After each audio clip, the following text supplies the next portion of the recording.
Can have a positive impact, but they can also have a negative impact as well.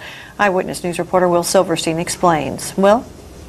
Well, Rochelle, in such a polarized political climate, one endorsement by a politician you like is all some voters need to sign off on a candidate, but an endorsement by someone you do not like, well, has the opposite effect. Endorsements serve as cues for voters. Especially for voters who are not familiar with the candidates in an election, Matt Klink says that one endorsement by a person, organization, or party makes all the difference.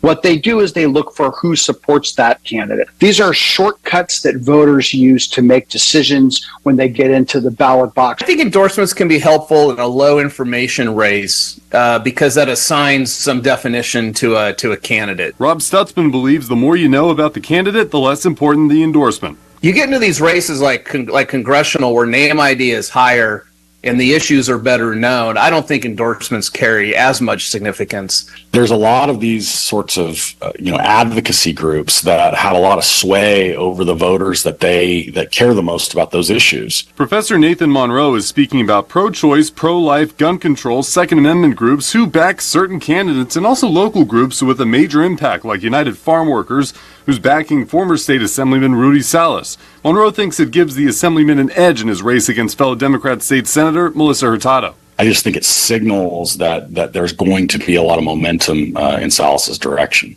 What about that great presidential endorsement? Well, those are a bit different these days, especially with an unpopular former president and unpopular incumbent president, if it is not in a district that heavily favors one party over the other. Klink says you will not see 22nd District Congressman David Valadao clamoring for an endorsement in his race against Salas.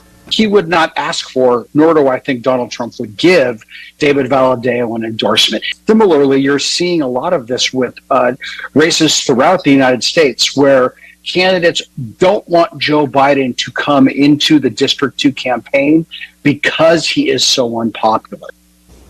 Now, in California's 20th district, the Trump endorsement for Vince Fong made all the difference for those three experts we talked to in cementing Assemblyman Fong as the heavy favorite to replace in the race to replace Kevin McCarthy. Rochelle, back to you. All right, thank you, Will.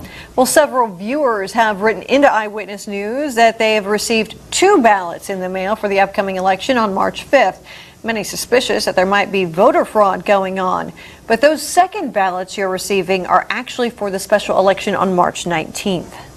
Got a second ballot in the mail and are wondering if the county mistakenly printed 2 ballots?